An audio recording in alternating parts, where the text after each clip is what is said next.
देखिए, जिसको 2 कौड़ी का बोला है ना, तो वो खुद 2 कौड़ी की है, इसीलिए वो 2 कौड़ी का दिखाई दे रहा है। जो टीचर आज देश को संभालने का काम कर रहे हैं, देश की युवाओं को संभालने का काम कर रहे हैं, वही टीचर को गाली देने का काम ये लोग स्टूडियो में बैठ के कर रहे हैं।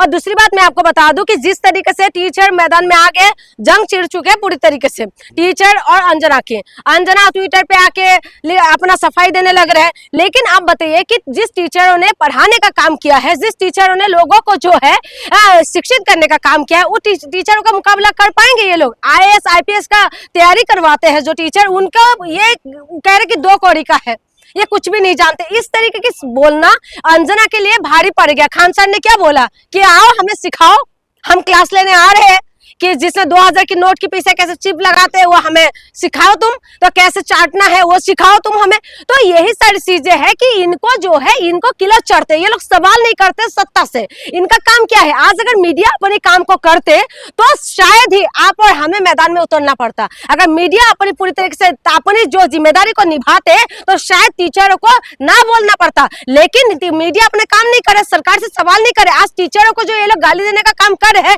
यही से अगर सवाल धर्मेंद्र प्रधान से साहस है पूछने का, धर्मेंद्र प्रधान से इस्तीफा मांगने का साहस है इनकी?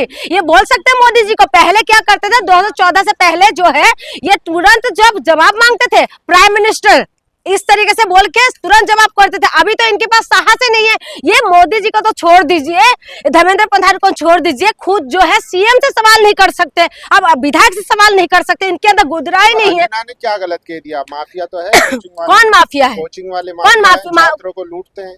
देखिए, कुछ है, कुछ जो है उसको साइड में कर दो, जो कुछ को उसको सही करने का जिम्मेदारी किसकी है? और जो ये सरकार, जो सरकार के अंडर में जो काम करने वाले जो पेपर लीक कर रहे हैं वो माफिया नहीं है। जो कहते हैं कि पोस्ट निकाल रहे हैं, जो पेपर जो नौकरी देने के लिए बोलते हैं, उसके बाद पेपर लीक कर देते हैं। फिर उसके बाद जो कोचिंग का नाम से ये लोग लूट खसूटा जो कर रहे हैं, जो सरकार के अंडर में काम कर रहे हैं, जो सरकार के अंडर में पहले तो पोस्ट निकालेगा, फिर पेपर लीक करवाएगा, तो फीस लेके बच्चों का जो जीवन बर्बाद कर रहे हैं वो लोग कौन है? माफिया नहीं है। उनको माफिया नहीं बोले तो क्या बोले बताइए? उनके लिए सवाल उठाए अंजना ने? कभी अंजना ने कभी ऐसा सवाल उठाया कि देश हित के लिए कुछ हो? कभी उठाया कि बच्चे को डंडे लेके क्यों मारा जा रहा है? क्यों बच्चे की बार बार जो पेपर लीक हो रहा है, बच्चों को क्यों पाकिस्तानी बोला जा रहा है? अभी आपने देखा होगा 12 की बच्चे का जो है वेदांत, क्या नाम है उसका, वेदांत नाम थे, उस लड़के को किस तरीके से बोला जा रहा था कि पाकिस्तानी। और जो कॉकरोच पार्टी में जितना भी जो है युवा अभी जो उनको फॉलो कर रहे हैं, उनको बोल रहे हैं पाकिस्तानी फॉलोवर है। तो ये लोग क्या करे? इसके लिए सवाल उठाए इन लोगों ने? अंजना ने कभी उठाया किसानों के लिए सवाल, महिला सुरक्षा पे सवाल उठाए, कभी शिक्षा पे सवाल उठाए, कभी धर्मेंद्र प्रधान से इस्तीफा मांगा? उन्होंने नहीं मांगा। वो बार बार जो है टीचरों को जो है टारगेट करे। वही टीचर जो खान सर जैसे टीचर, आप देखिए खान सर पटना ही नहीं पूरा भारत देश के अंदर एक बहुत बड़ा एग्जाम्पल बन गए हैं, जिन्होंने सारे टीचरों का फीस कम करने के लिए मजबूर कर दिया है। आज देखिए खान सर की वहां पर वो हॉस्पिटल बना रहे हैं, वो स्कूल बना रहे हैं, वो बच्चों को टीचर जो शिक्षा दे रहे हैं। तो खान सर के जैसे कोई बन पाएगा? खान सर ने अपने लिए कुछ किया है? ज्यादा से ज्यादा जो है समाज के लिए किया है। और उसके बाद आप खान सर जैसे व्यक्ति को आप इस तरीके से बोलोगे, 2 कौड़ी का, तमाम टीचरों को 2 कौड़ी का बोलोगे, तो ये बर्दाश्त करना चाहिए क्या? इनका खुद का काम क्या है? इनका मीडिया का क्या काम है? चौथा स्तंभ है कि ये कोचिंग माफिया खत्म हो, आप नहीं चाहती हैं? एक बात बताओ, जो माफिया है, माफिया को खत्म करना हम भी चाहते कि खत्म हो, लेकिन जब शिक्षा के अंदर, सरकारी सिस्टम के अंदर जो माफिया घुसा हुआ है वो कौन ठीक करेगा?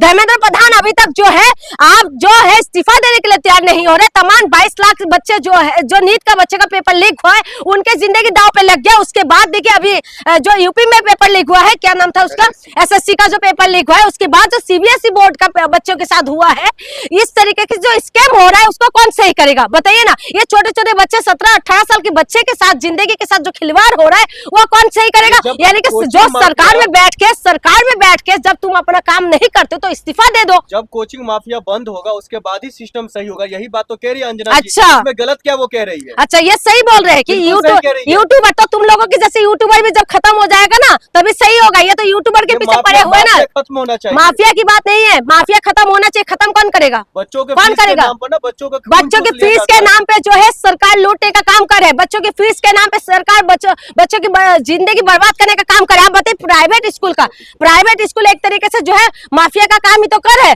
प्राइवेट स्कूल के अंदर आप बच्चों को दीजिए, आपका कच्चा वर्णन सब कुछ उतर जाते हैं, जो पेरेंट्स है, आज देखिए ना, सरकार, हम लोग सरकारी स्कूल से पढ़े हुए हैं, सरकारी स्कूल में इतना फीस नहीं होते थे। आज प्राइवेट स्कूल के छोटा सा बच्चा अभी एडमिशन करने के लिए चला जाए, नर्सरी स्कूल का बच्चा 12,000 10,000 फीस से स्टार्टिंग है। आप चला जाइए ना, उसका फीस का कंट्रोल कौन करेंगे? उसके लिए कोई नहीं बोल पाएगा। और उसके बाद लगातार जो है ये लोग माफिया के नाम कह रहे हैं, वो तमाम टीचर जो यूट्यूब में आके पढ़ाई कर रहे हैं। आपको पता है कि जिस बच्चों के पास फीस देने के लिए पैसा नहीं है, जो बच्ची खास करके गांव के अंदर जो बच्चियां रहती है, वो बाहर जाने के लिए उनके घर के लोग परमिशन नहीं देते, वो कम से कम फोन लेके पढ़ तो पा रहे, उन टीचरों से पढ़ तो पा रहे, अपनी जो है पढ़ाई की तैयारी तो कर पा रहे, लेकिन उनको उलझल बोलना, ये सारी चीजें जो है, ये लोग स्टूडियो में बैठ के इनको दर्द नहीं पता। ये मोदी जी का बार बार इंटरव्यू लेते हैं ना, तो मोदी जी से क्यों सवाल नहीं करते कि देश के अंदर जो है शिक्षा व्यवस्था पूरी तरह से ध्वस्त क्यों होते जा रहे हैं?